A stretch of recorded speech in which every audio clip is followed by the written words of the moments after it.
Ladies and gentlemen, on a crisp Saturday morning at the Velvet Ditch in Oxford, Mississippi, it's slow and it's calm.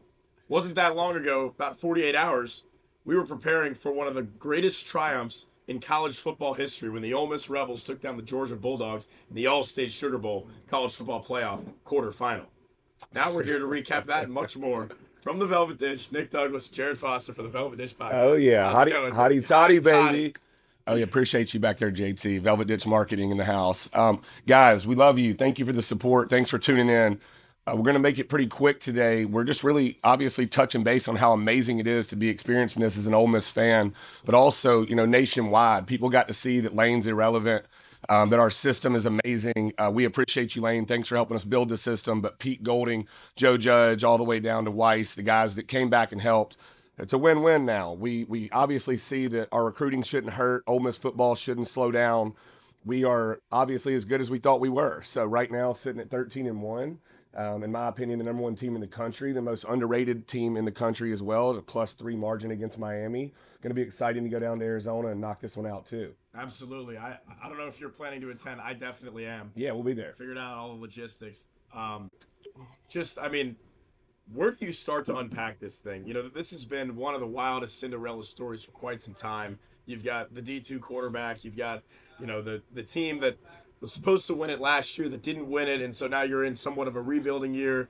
And then you've got players that are on their second or third schools. Maybe they bounced out of a program where they didn't fit. Maybe they're transferred up for sort of their final year Yeah. to have their last shot at playing on the big stage. And somehow, some way, it's been ugly a lot of the season. I mean, 6-1 and one score games. People say great teams don't deal with one score games. We've dealt with a lot of them, and now having seen this last game, we're 7-1 and one score games. So how does this team continue to find ways to win? Yeah, we were down 9. There was a moment where we were, a lot of fans were freaking out. When that scoop and score, Lacey obviously fumbled. And there was a scoop and score that statistically really goes against what we were, expecting because our defense did not perform against Georgia the first time around. This time, our defense was a steel curtain. First half, only allowed 14 points. I think they had 9, maybe 10, max 11 completions in the first half. I don't think they completed more than like 18 passes the whole game. So when you look at what our defense did, you see all these people. Obviously, quarterback always gets a lot of hype, and Chambliss played one hell of a game. You couldn't have asked him to play a better football game. Saying that, our defense, our kicker, our coaching staff, man, our fans, that was the loudest. I mean, I've been to Michigan, Ohio State. I know you've been to the biggest games in the world too. I've been to Michigan, Ohio State in the big house. I've been to Alabama, Auburn on a recruiting visit, sitting in a hot spot.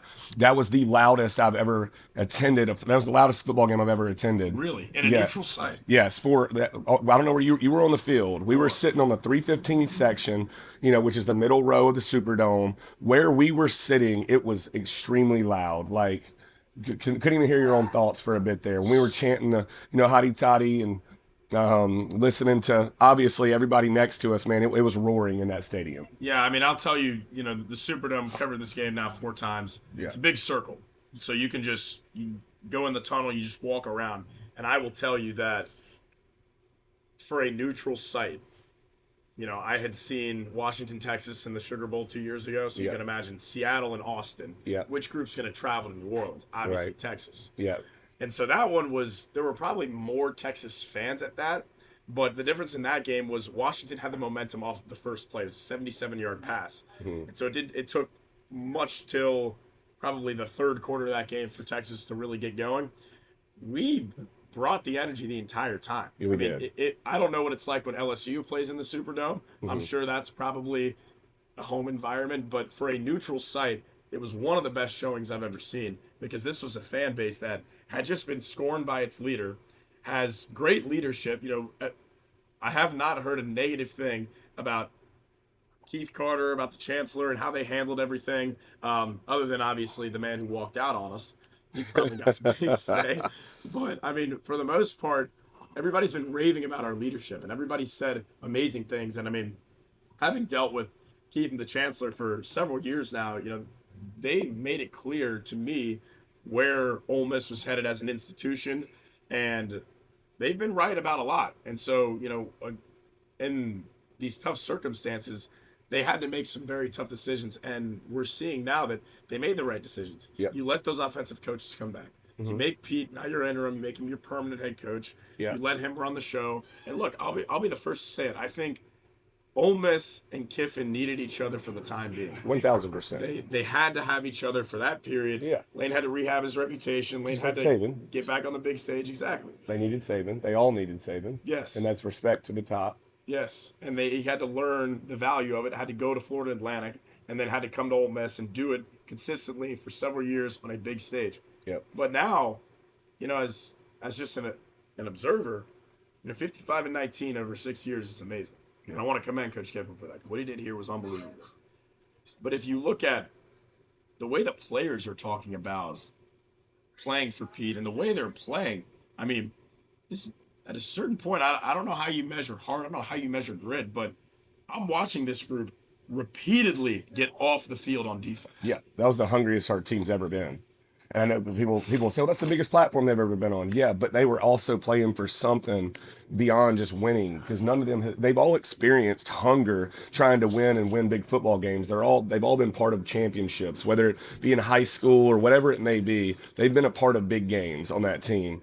That was the largest platform, obviously, that most of them, I would say, have played for. But in return, they were starving for the outcome to be able to prove that Lane is not their know all be all, that they can do it without him. And to me, that was just blood on the field the whole game. What do you think? Will history be kind to Lane in this kind of scenario? I mean, I think if you really look at what's going on, it was kind of, it was kind of one of those things where, like, obviously all Ole Miss fans are going to stay sour about it, as they should. But now that we've won, it's kind of like, are they really sour anymore? The fear of Pete Golding can't do it. The fear that people keep thinking about, oh, well, can he fulfill a head coaching position under Lane Kiffin? You're fulfilling big shoes.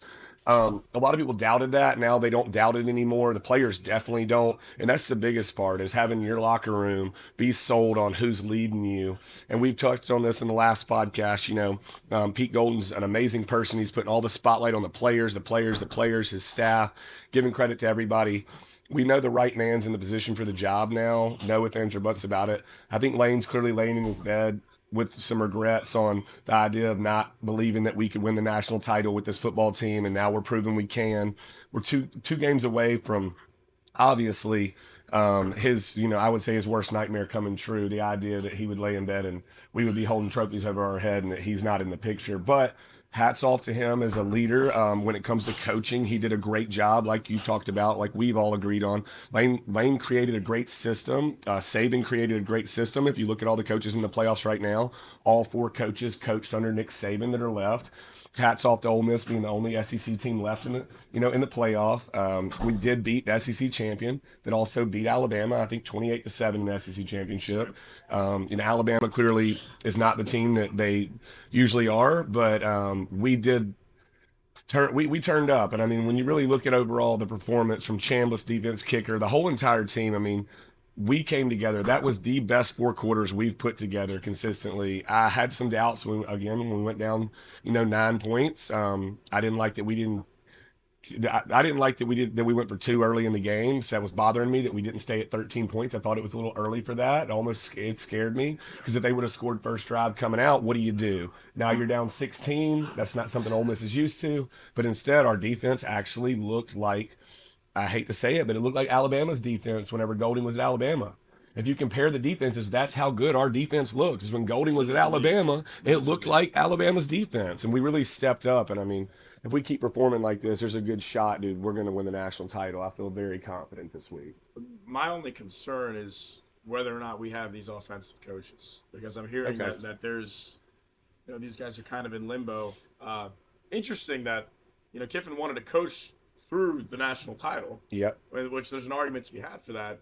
But now he's sitting there saying, oh, well, we might bring the offensive staff back. It's like, did he not expect to beat Georgia? Did he not expect to really make the run? Because now that the portal's open and we understand that the calendar's a problem, did he not expect to be this deep in the playoffs? Right, exactly. And then, you got to look at it, too, in the realm of, like, if you knew that you weren't going to allow these coaches to finish the national championship, why'd you send them back? I can't help but picture the movie Troy, when that beautiful horse came in, and everybody thought, oh, wow, they've given us a horse, and out of nowhere, all these little locusts come out and take over the whole city. It's like the Trojan horse. Is that what you did? Did you send these coaches back so they could recruit these players because things aren't going to go the way you need them to at LSU if you don't have these players? Do you really need to take the exact same players to go do it again? If you're that great and you're really the GOAT, why can't you do it without the guys that are already here? You got all this money. You got tons of backing down there. That's why you left. You needed the money. You needed the power. You got the power. You got the money. Do it without our guys. And in return, I don't know why any player on our team would want to play for Lane Kiffin. I'm not going walking into a locker room knowing that my leader's a traitor. I'm just going to say that directly. And I say that, Lane, you know how I feel about you. Me and you talk all the time. We're very real with each other. But my son wouldn't be playing for you. No disrespect. My son wouldn't be playing for you. I would be down for Ole Miss to be 6-6 instead of 12-1 or 12-0, as long as they're learning how to be better men. And I believe that our coaching staff is doing that inside out, top to bottom. I believe that we're in the right place for it, man. So, shifting gears just a little bit, where I get really intrigued is what do those conversations look like in the portal now? Because I think if you're a recruit looking to go to LSU, Yeah. and I'm not one, but Yeah. as someone that's weighing their options, I think, and I know they have personnel staffs and general manager that you deal with now, and whatever. The head coach is not as involved as they once were. What does that conversation look like for a player looking to go to LSU? Yeah, I fair. mean, you were the one that played college football. There you Like, yeah. what does that look like when you see a guy? Okay, he's built a program, he's built a team. It was his roster. He went 11-1 with it, walked out on him. They're not winning without him. Yeah. He's sort of sitting there like, my staff is two-way. I don't have them all here. My personnel is in Baton Rouge. We've got a better job. We've got a better stadium. We've got a lot of momentum. But there's the team that I quit on that's winning without me. But, they wouldn't let me coach. But clearly that's been rebuked, like this whole mess. What does a recruit say or think when they're looking at going LSU? Yeah, well, I think when you really weigh it out, let's look at. I'm going to use Austin Simmons. So Austin came in and out of Lane's mouth. I mean, I talk to Lane here all the time. Still talk to Lane. Lane is obviously as good a judge as anybody. He's coached the best of the best. He said Austin Simmons has the best arm of any quarterback that he's coached. And he's right. Austin, you're going to be a god somewhere, bro. We're proud of you. We know that you're probably going to Missouri. But to talk about your comparison here, you came in, you didn't even really get time to get the rust off. Act like you're a high school recruit, okay? You're top recruit in the country, whatever it may be. You're coming here and let's just pretend Lane Kiffin was your coach at LSU. And he's told you, hey, man, you're going to be my guy. You're going to be my guy. Well, you kind of have to wonder, like, how easy is it to lose your spot and never get it back? Not saying that Austin should have got his spot back. Chambliss, you performed. I mean, dude, I've never seen somebody fulfill the shoes you did and perform the way you have, dude. From a quarterback standpoint, hats off to you. From a human standpoint, leadership. From your mom praying over the top of you. Everything that you stand for and your family stands for, which I saw your family twice this weekend. They've become family of ours. I'm amazed. But as a guy out of high school, not being a 2-year national title champion that's already got the bearings about winning, because Chambliss, you've got it, dude. There's just something natural about it. But being an 18-year-old in fear of sitting on the bench somewhere, or maybe being a quarterback from another school. Let's just say Lane brings in Joe Blow from another school, and he's highly sought after in the NIL.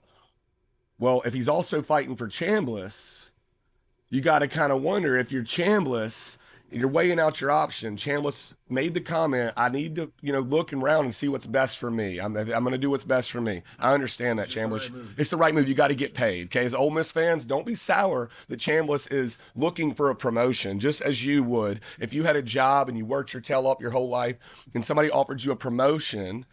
Chambliss is not required to be loyal to Ole Miss. He's not required to do that. He's required to be loyal to his family, his future, and obviously his success. And that's what I would tell my son to do too. Don't get me wrong. I'm biased to Ole Miss. I'd love for my son to play football here. But when it comes to how the NIL works now and money works now, we have to put that into perspective. So saying that, what happens if somebody like Chambliss, that is got 1 year left, gets offered more than he gets offered at Ole Miss, and he goes down to LSU, and there happens to be a slight injury, and Chambliss misses a snap or two, and maybe this superstar guy that Lane brought in happens to be a sophomore that's also paid big money. He will have a Who do you competition. who do you play when you have the competition? Because that's what Chambliss is going to run into. Is he's going to have competition at LSU? It's going to be who's the starter at LSU. Yes, Chambliss, you've proven you can start for any team in the country, but when it comes down to the future of LSU, if there's a multi-million-dollar paid backup quarterback that's a sophomore or junior, and he gets a chance to perform at the same equivalency as Chambliss, Chambliss might not finish his whole senior year. He might not. That's just part of it. In Oxford, Chambliss finishes here as long as he stays healthy. He's going to continue to get that shot. I'm just saying, Chambliss is at a safe spot here, dude. Financially, you're going to have financially number one, and I know that's number one for you. Two, spiritually, look at what God offered you here, man. You were super healthy in a nine sunny games in Oxford. Couldn't have had a better season. It literally seems like God just aligned everything for those players here this year. Chambliss, you especially. Again, Austin will miss you. But from a recruiting standpoint, as a father, I'm now looking at what man is telling my 18-year-old kid his future. And Lane Kiffin telling my kid his future, or Pete Golden telling my kid his future. I've got to weigh out that I'm going to have to start with a brand new slate because, I mean, I don't think Lane told any recruit all the way to Keegan Croucher there was an Oregon and Penn State offer. He didn't tell those guys, hey, by the way, before you commit to Ole Miss and turn down all these other schools, I'm leaving for LSU. He wasn't honest with those recruits. I don't see him being honest with LSU recruits, and he's going to sell himself all the way to the top to make sure he gets the people there he needs. And I understand that, but as an Ole Miss fan, I'm honored to say that Pete Golden is in a different situation. First off, let me ask you this. Let's say hypothetically Chambliss comes back. Ole Miss has a 10-win season, makes the playoff. Yep. Irrespective of our run, we make the playoff. Maybe we win a game, maybe we lose the first round, whatever. Do you retire number 6? That's a great question. I think a lot of it depends. I'll tell you right now. I think a lot of it depends on if he wins the national title this year. If he wins the national title this year and comes back and puts us back in the playoff. Yeah. What's his record?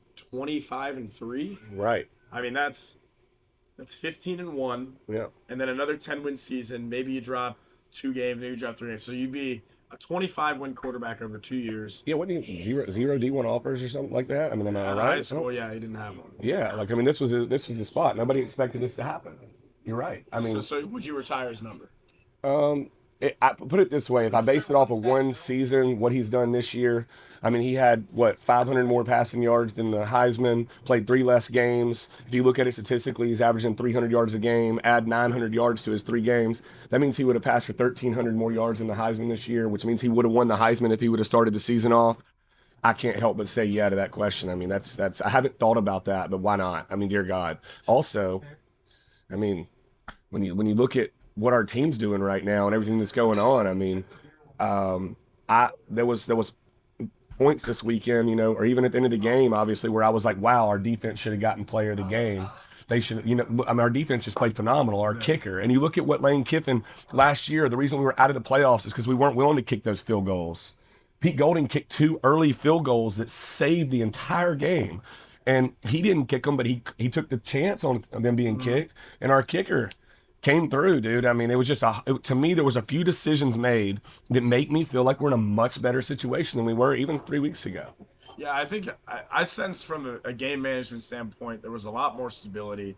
I've seen Joe Judge be very involved in a lot of the decisions. Man, he was pissed about some of those calls. Joe Judge was going crazy down there. The officiating, yeah, especially down the stretch. I mean, I'm sitting there, right? I'm on our sideline, and there's our side judge here, and I just remember I've got to watch myself. I can't say anything to her, but I was worried Joe Judge was going to get ejected. Yeah. Because he was on her. Yeah. And understandably so. I mean, the back judge wasn't doing a damn thing. Our side judge was throwing the flag. I mean, every chance she could get, I was like, Lord, are they just going to give this game away? I mean, how many times have you seen Georgia in that situation where they're in the red zone, there's a minute left on the clock, they're down 3, it's like, Kirby's going to work this masterclass. Yeah, 55 seconds or whatever. And because we went for 2, we were going to be down 4. We were going to need a touchdown. Yeah. And so here we are again, having seen this since Kirby took over at Georgia for the last 10 years. Yeah. He has done this so many times. Come up with a big stop and get a field goal. And somehow, some way, Sterling breaks free and rips that long pass, and Ballsy call. Mr. Reliable Lucas Canero just knocks it through. I mean, Yeah. it was an awesome ending, and I mean, my hope for those guys is they can really relish in it and enjoy it, but understand that this is not over. Right. And I know it's cliche to say, "Oh, we got two more, whatever," but no, like you are going down in college football history right now. No matter what. You are having one of the wildest runs anyone has ever seen from a team. Your coach walked out on you.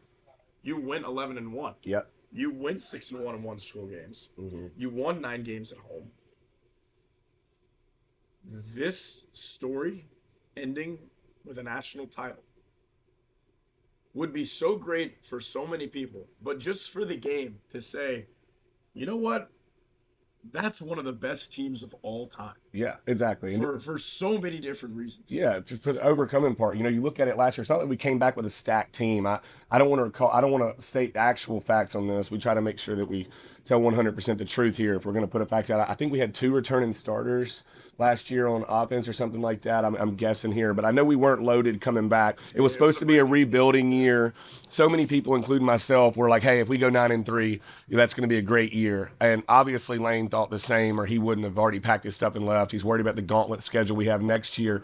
But man, you just sit and look at what we've done, and I mean, I'm euphoric about it. There was a moment where I was like, "Wow, somebody pinched me. This isn't really happening right now." I was sitting with my family. My dad's 65 years old and never seen an Ole Miss. We've never seen a win this big. It was euphoric. We listening to the fans. We were watching people cry all over the stadium. There was a moment, on that 3-yard line where every negative Ole Miss thought and experience I've ever had, where it just gets the wind sucked out of us, coulda, woulda, shoulda, went through my head. And I don't, like my dad said, don't really pray during sporting events. And on that 3-yard line, I'm pretty sure there were about 45,000 fans in the stadium saying the word Jesus, trying to call Jesus into that stadium. I was praying. Yes. I will say, man, I was down on the field and I'm thinking like, I don't ever, prayer in sports, you got to be careful. Yeah. I don't ever pray for certain outcomes. Yeah. I just pray that, I remain stable. I'm Yeah. worried about like, Lord, just please do not let me fly off the rails. Do not let me come undone here. But also in moments of triumph, like, don't let me get too high off this. Like, Yeah. Don't let me think this is the end all be all. Yeah. Don't let me do something that I'm going to regret later. And then ultimately I would regret the win. So, yeah, I mean, thankfully, I didn't wake up naked on Bourbon Street at 3 a.m. Right? So, like, I don't regret anything about that. I was just ecstatic about it, really happy for these guys. I mean, great group of guys. I've got to know a lot of them personally, and just to see them really fulfill that prophecy is just really, really sweet. Yeah, and then you got Chambliss that when all doubts, the dude turns left, right, backwards, sideways, and then somehow flicks the ball. And then, Lacey should have been tackled a yard short, which could have changed everything. And Lacey fought for that extra yard. It was a bloodbath. It was a dogfight, and luckily we ended up winning that one. So on top of everything right now, headed in a big direction. Yeah.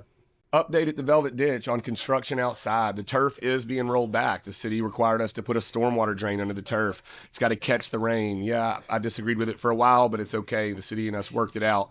We have a roof going over the turf. It's going to cover 70% of the turf out there. That roof opens and closes. Beautiful brick column roof. It's a pergola style roof. Outdoor Elements USA is the company that we use. Danny, we appreciate you. This roof is going to help our staff get paid on rainy days. It's going to help keep you from having to cancel your reservations, make an overall better experience, and bulletproof our business. We'll be done with this roof no later than January 20th. We're just waiting on our permits from the city right now. Should have our permits soon. Thank you so much for the support, and God bless.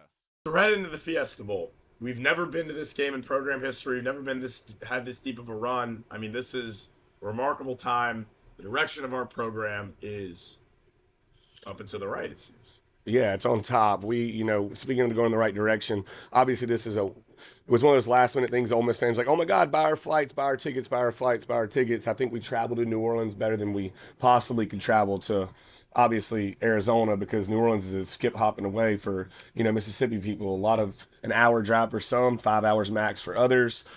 We performed as fans down in New Orleans. We need to carry that same energy to Phoenix.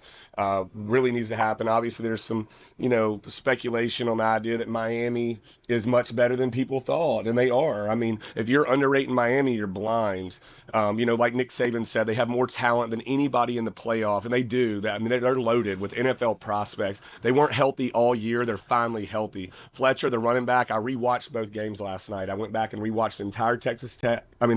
Texas Tech. Texas A&M. My bad, Texas A&M, and I went back and watched Ohio State.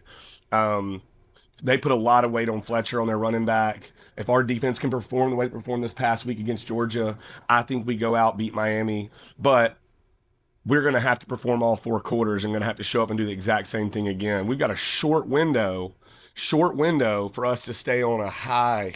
And it sucks to have to listen the very next day. And I was messaging one of the coaches that got on the plane to LSU. I was messaging him yesterday. I thought it was wrong that we're now today immediately talking about these coaches not being able to coach in this game.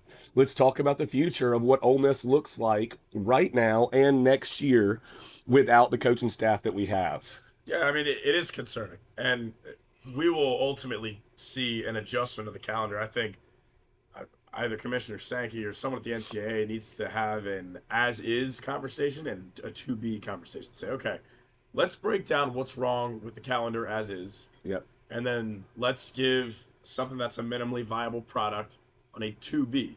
Right. So when do we have portal? When do we have playoffs? How do we have playoffs? We do home sites, neutral sites, whatever. What is the bowl system?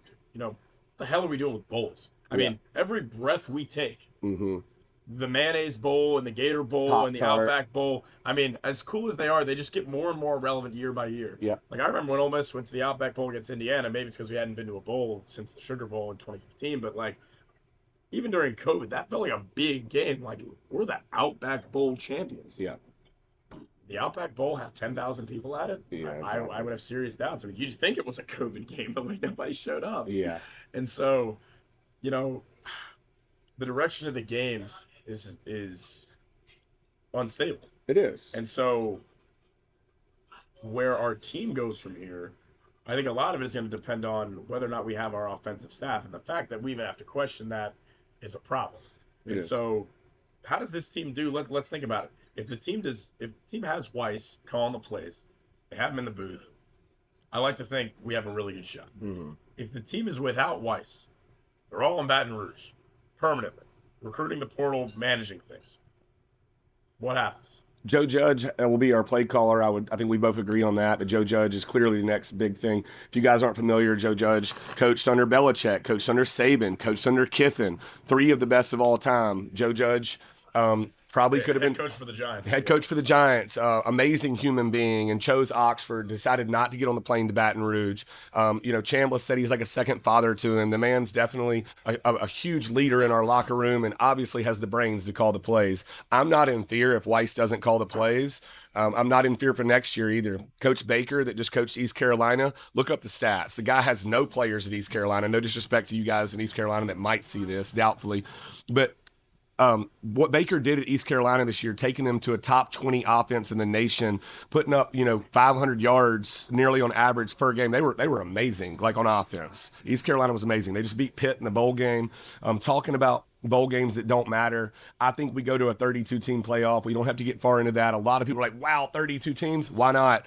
March Madness was a lot of fun. You got all these bowl games that are playing. Why can't 17 through 32 just play each other? Let's go ahead and get the worst teams out of it. The best teams advance the next week. So you're saying conference championship? Conference championship December 5th. A week later, you've got 17 through 32 play each other. So you're saying you keep the conference championship? Keep the conference championship. Okay, let the conference championship play out how it needs to. Then you've got 17 through 32 that are going to play.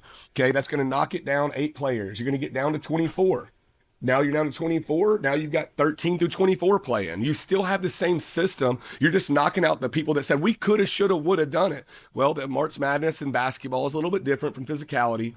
clearly a 32nd team probably won't win the national title, probably won't make it to the top four. But if you're going to have these bowl games, make them play for something. Let them play for something. You want to call it the Pop Tart Bowl? Still call it the Pop Tart Bowl. We don't care. But making it competitive is vitally important. It's like you have Like, we had the bowl championship series before the playoff. Now we would have like the bowl championship tournament. that's it. And that's all it is. The bowls can still make their money. Yeah, BCS, BCT. yeah, they can still make their money, do their thing, but it gives them something to play for, and at least allows the people that finished in 12th through 16th, like Notre Dame. Man, Notre Dame should have been in this playoff. No ifs, ands, or buts about it. Alabama, sorry for you. Notre Dame should have been I in. would have liked BYU. BYU could have been in, but the thing is, they all would have got in, and guess what? They opted out of bowl games. They won't opt out of a 32-man playoff. This is the solution to opting out. This is a solution to making as much money as you can from a marketing standpoint too. These people that are investing in these bowl games, Pop Tart Bowl, Fiesta Bowl, whatever it may be, those people are not able to maximize their money because people are canceling out on bowl games. Yeah, no, I mean there will be some drastic restructuring, and my expectation. I was talking with someone at the Sugar Bowl when we were down there. Like the next 5 to 10 years, you're going to see a lot of instability off of, because you've opened the floodgates to so many different issues. You wanted playoffs, you got playoffs. Sacrifices our bowl season, which we've had that structure forever. Yeah. You wanted NIL, you got NIL. Now you have all of the tradition of rivalries and the tradition of playing 4 years at a school gone. High school recruiting's out of the window. You wanted portal, you got portal. What happens to all these high school kids? Yep. They end up being in like a minor league baseball structure. We got to transfer up. You've got teams like James Madison. Poor JMU. I mean, they have great coaches. And every year, it seems like every 2 years, they'll have a 10-win season, and then boom, their coaches got to go because that's the structure we have. It'd be great if we had a group of 5 playoff. Because for the longest time, and no one talks about this, but we wanted the spot in the big playoff for a group of 5 team, because a team like UCF would have a 13-0 season and beat Power 5 schools. Yep. Well, with the way so we have that model in place. The way the game has evolved, now it makes no sense to have that, because any 13-0 UCF team, guess what? Every player just leaves. Yep. Well, that didn't happen under Scott Frost and Josh Heupel. All those players stayed and came back, or they reloaded and they had developed a player who was going to come in and contribute. And so you've got this group of 5 spot where the team has no place being there, just because every player is just going to go leave. And so now you've got schools like, Louisiana Tech had a Biletnikoff Award semifinalist in Trey Harris. Trey Harris came to Ole Miss, now he's in the NFL. Mm-hmm. Well, back in the day, Trey Harris would have been a returning Biletnikoff semifinalist at Louisiana Tech. That doesn't happen anymore. Any player that goes and contributes at the G5 level, in all likelihood, you've got a few exceptions, but in all likelihood, they are going to transfer up to the Power 5, Power 4. And so everybody wants to be in their spotlight. Exactly. And that's how you get to the NFL. And now NFL scouts are looking at this saying, okay, we've got a lower concentration of teams that we're focused on as far as NFL prospects go, because any NFL prospect is going to leave North Texas, like Drew Messemaker, and they're going to go to Oklahoma State. Yeah. Like that is the norm now. And so the way the game has evolved, I don't know if we ever reach nirvana, if we ever have it perfectly, but I'd like to think we're on the right path. Yeah, I agree. I mean, obviously, you got to give a little bit of, you got to go into depth on the idea of how complicated it would have been to step into the old way of doing things and the new ways. There's always going to be some new things that shift, and nobody can predict the future of how this is going to play out. A lot of things seem unfair. They were unfair when there was only 4 teams, unfair when there's only 12 teams.